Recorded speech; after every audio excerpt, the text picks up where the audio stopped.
Yes, yeah, they are. They are.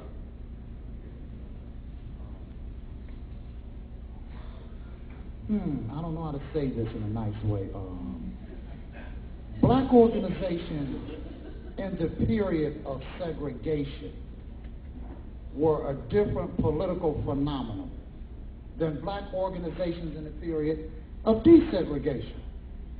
Now, the most polite way I can say this, and I can't remember the exact quote, but Carter G. Woodson, a famous educator, he was giving a presentation to a group of black intellectuals, and the question was, how do you see the role of the black intelligentsia?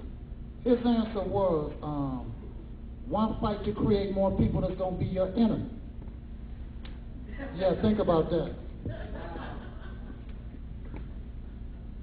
You have to think about it a while. I think this is the last question, so I feel very honored. Ann Wilcox from the DC David Greens, and my question was just keeping up the momentum to try to get single-payer health is important, but perhaps also just to help the plan succeed, because I can see a few years down the road there's a legal issue of what happens when people can't pay their premiums. Are we going to throw people into debtor's prison? And I mean, you know, there are some issues just in terms of getting this through. Margaret and I were both at the Network of Spiritual Progressives conference a few weeks ago, actually, the Cocoon Group, and they were looking at the Tea Party movement and feeling that there's really going to be a fascist backlash just within the next couple of years. And they really felt that we have to keep up the momentum and keep the vision out there to help Obama and others, you know, succeed in doing anything and doing what they say they want to do. So, I mean, what's your long-term vision for actually helping this movement succeed? Sorry. Helping what? Well, getting single-payer health implemented and making the system work, even as it's outlined now, in the face of sort of the Tea Party backlash, which, you know, may or may not.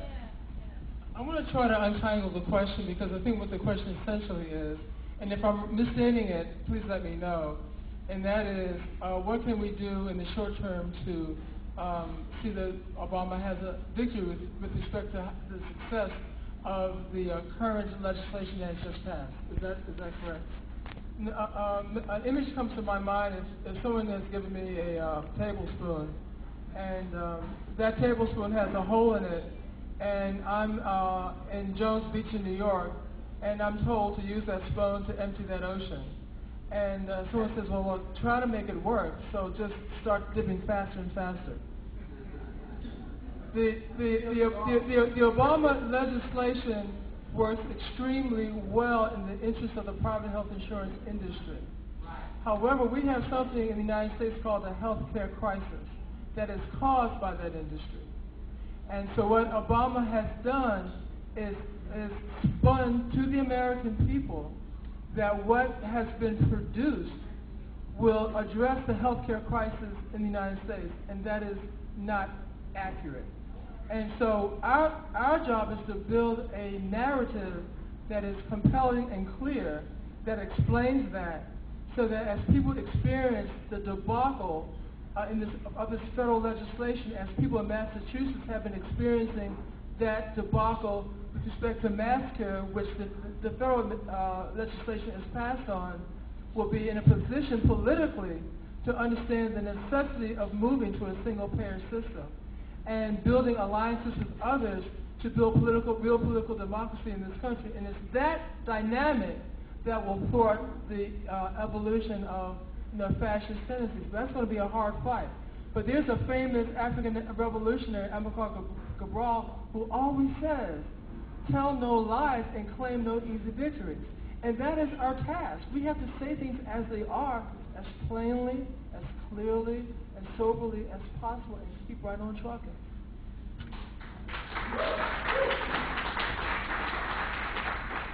And this is why, when I boil it down to the 3 lessons of being independent, clear, and uncompromising, it's because when I look at what's happened at the state level in this nation, and this is what actually, when I was first in practice and I recognized that something was wrong, but I wasn't sure what, and I started trying to do some research to figure out what was going on, this is what moved me to single payer, is that at the state level, we've done this same compromise that we just did nationally, over and over again for the last number of decades. Because people, as the reform is coming down to it, they're told one of two things. They're either told people are dying and this is the only thing you're going to get, so you better take this because at least a few less people will die. Or they're told this so-and-so politician is going to lose and this awful other politician is going to come in if you don't compromise and support this. We can't take that compromise anymore because we've done it over and over again. And we've only gone backwards. The number of people that are dying is increasing. The number of people that are uninsured is increasing. The health care costs are increasing out of control. They're killing our families. They're making them lose their homes and go bankrupt. They're hurting our businesses, especially our small businesses who close because of health care costs. We cannot play this game anymore. So I'm not playing that fear game anymore of we have to compromise because this person might lose. If we are uncompromising, they will have to start moving in our direction. But as long as we're willing to give in to them, they're going to stay where they are and keep getting away with the crimes that they are committing. So we have got to push on our legislators and be uncompromising and holding them accountable. Yeah.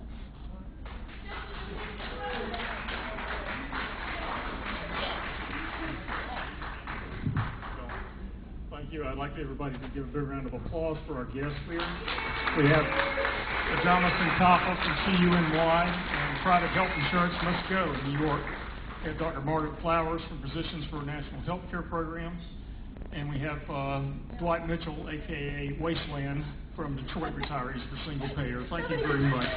Wasteline. Wasteline, I'm Not sorry. a wasteland yet. I'm sorry. But I'm getting there. I lost my nose. Daryl Mitchell. Okay, thank you very much again. Thank you. Yes, we're done. I'm sorry.